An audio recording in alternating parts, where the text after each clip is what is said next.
contoh nyata seperti rumah-rumah transmigran, kemudian sekolah-sekolah mulai dari PAUD, TK, SD, SMP, kemudian fasilitas kesehatan seperti puskesmas pembantu tentunya.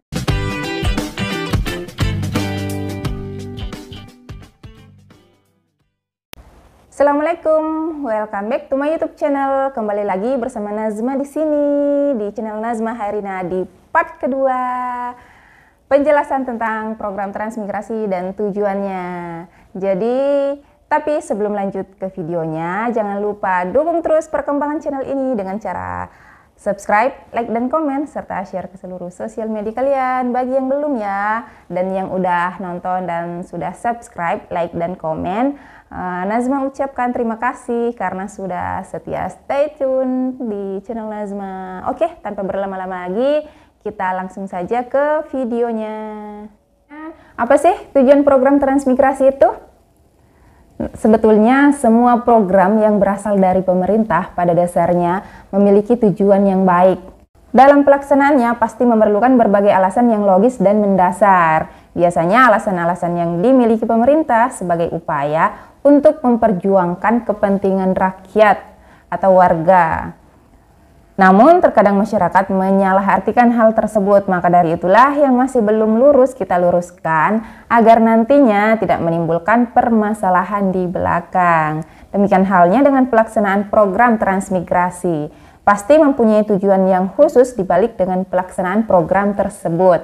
Beberapa tujuan yang melatar belakangi program atau kegiatan transmigrasi antara lain yaitu: pertama, pemerataan dan persebaran penduduk. Jadi jangan sampai di Pulau Jawa terlalu padat, kemudian di Kalimantan wilayahnya luas dan juga penduduknya sedikit.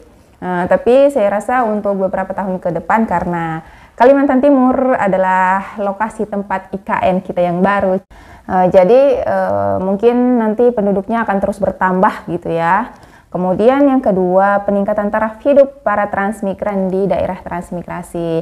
Nah, oleh sebab itu para transmigran yang terpilih lolos sebagai transmigran juga harus memaksimalkan fasilitas yang disediakan dan diberikan oleh pemerintah.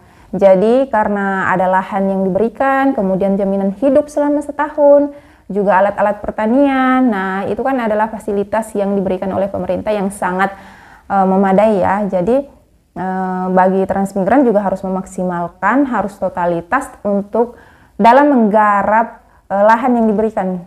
Dalam rangka apa? Supaya kehidupannya lebih layak, kemudian kehidupan yang lebih sejahtera. Jadi itu tujuan program transmigrasi salah satunya ya. Kemudian pengolahan sumber daya alam yang selama ini belum tersentuh dan berada di daerah baru atau daerah tujuan transmigrasi. Nah, kenapa program transmigrasi itu biasanya lokasinya itu di hutan gitu ya. Tapi kebetulan di wilayah kami di Desa Kladen itu sendiri ya, program transmigrasi nggak dibilang hutan-hutan banget ya, nggak juga ya. Apalagi kan sekarang sudah ada beberapa kepala keluarga yang menempati lokasi transmigrasi Kladen. Juga memang jarak dari ibu kota desa, dari desa induk gitu ya, itu jaraknya hanya 8 km. Jadi masih terjangkau lah ya. Biasanya orang untuk berjalan kaki sebetulnya cukup melelahkan. Tapi kalau memang biasanya belum punya kendaraan, bisa menumpang ke tetangga yang sudah memiliki kendaraan. Jadi untuk berjalan kaki mungkin membutuhkan waktu berapa? Mungkin ada 1 jam kali ya kalau untuk saya sendiri untuk berjalan. Tapi saya belum pernah sih jalan kaki dari wilayah transmigrasi itu ke desa induk. Jadi kalau desa induk itu kan ada 4 RT, RT 1, RT 2, RT 3, RT 4. Nah, RT 5 sendiri itu khusus untuk Satuan Permukiman Wilayah Transmigrasi dan juga masuk dalam Satuan Wilayah Desa Kladen. Semuanya sudah masuk ya di situ, karena meskipun nanti tujuannya ke depan ketika program transmigrasi berjalan lancar, kemudian penempatannya sampai 200 kakak itu sudah terpenuhi dan sudah banyak penduduknya, bisa jadi nanti pada beberapa tahun ke depan dimekarkan menjadi 1 desa juga. Jadi seperti itu. Nah, kemudian di sini juga tujuan transmigrasi salah satunya yaitu pemerataan pembangunan di seluruh Indonesia. Nah, ini juga tidak bisa dipungkiri ya bahwa ketika ada program transmigrasi yang masuk ke wilayah tersebut, tadinya kan ini hutan nih. Nah, karena ada program transmigrasi yang masuk di wilayah tersebut, otomatis banyak pembangunan ya. Contoh nyata ya, seperti rumah-rumah transmigran, kemudian sekolah-sekolah mulai dari PAUD, TK, SD, SMP, kemudian fasilitas kesehatan seperti puskesmas pembantu tentunya, dan banyak lagi. Kemudian mungkin juga akses jalan, jadi seperti itu ya.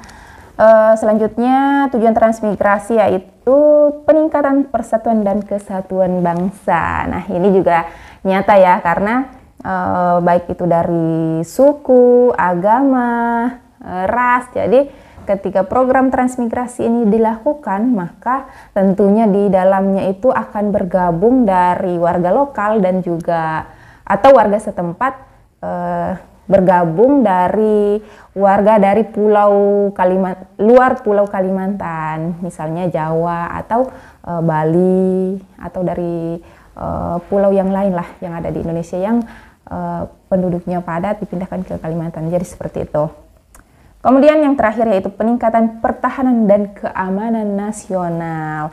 Jadi ini juga ketika kita bersatu padu, maka artinya keamanan dan ketahanan nasional juga akan terjaga karena persatuan kita. Karena perbedaan suku, perbedaan agama bersatu di dalam satu wilayah, kemudian hidup rukun, damai, maka akan menguatkan bangsa Indonesia dan aman sentosa. Jadi seperti itu ya. By the way, dari tadi aku menjelaskan ini, tapi kalian yang baru mampir di channel ini jangan lupa subscribe ya, like jika kalian suka, dan share ke seluruh sosial media kalian. Siapa tahu dari keluarga, teman, atau kerabat membutuhkan informasi ini. Jadi channel ini akan menyuguhkan beberapa informasi terkait transmigrasi. Oke, mungkin sekian dulu video dari Nazma. Semoga video ini memberikan manfaat untuk kalian semua dan memberikan informasi yang cukup jelas dan bisa memotivasi dan menginspirasi kalian semua. Tapi jangan lupa subscribe ya. Terima kasih. Sampai berjumpa kembali di video berikutnya. See you and bye-bye. Ladangnya sampean? Udah 3 bulan. Enggak tahu. Aku dapatnya ini. Nggak ada. Aku panggil-panggil nggak ada orangnya.